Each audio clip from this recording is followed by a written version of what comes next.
ನಾವು ಸಹಜ ಕೃಷಿ ಒಕ್ಕಲತನ ಮಾಡ್ತೀವಿ. ಸಹಜ ಕೃಷಿ ಅಂದರೆ ಎದಕ್ಕಂತಾರ ಅಂತ ಮೊದಲನೇ ಪ್ರಶ್ನೆ.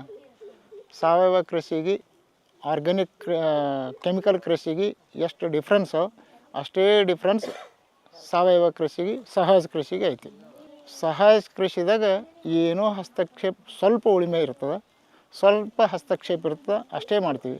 ಸಾವಯವ ಕೃಷಿದಾಗ ಎಲ್ಲ ಹೈಬ್ರಿಡ್ ಬೀಜ ರೋಗಗ್ರಸ್ತ ಬೀಜ, ಅದೆಲ್ಲ ರೋಗ ಅಂಟ್ಕೊಂಡೇ ಬಂದಿದ್ದಿರ್ತಾವೆ. ಬೀಜನೇ ಅದೇ ಥರ ಅದ.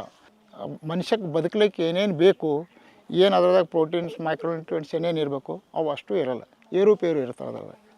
ಅದೇ ನಮ್ಮ ಆರೋಗ್ಯ ಹಾಳು ಮಾಡೋದು. ಸಹಜದಾಗ ಏನದ ಅಂತಂದ್ರೆ ಭೂಮಿ ಉಳುಮೆ ಅವರಿಗೆ ನಮ್ಗೆ 50% ಉಳುಮೆ ಕಮ್ಮಿ ಆಗ್ತದೆ.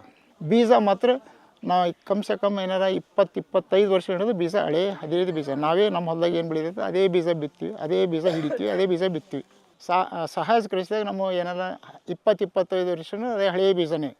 ಈ ವರ್ಷ ಬಿತ್ತೀವಿ ಬೀಜ, ಮತ್ತು ನೆಕ್ಸ್ಟ್ ಇಯರ್ ಅದೇ ಸ್ಟಾಕ್ ಮಾಡ್ತೀವಿ, ಮತ್ತು ಅದೇ ಬಿತ್ತೀವಿ, ಅದೇ ಬೆಳಿತೀವಿ.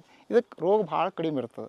ಸಹಜ ಕೃಷಿದಾಗ ಏನು ಅಂತಂದರೆ ನಾವು ಬೀಜ ಅದೇ ಬಳಸ್ತಾ ಇರೋದಕ್ಕಿಂತ ಸಹಜ ಕೃಷಿ ಅಂತ ನಾವು ಹೇಳ್ತೀವಿ.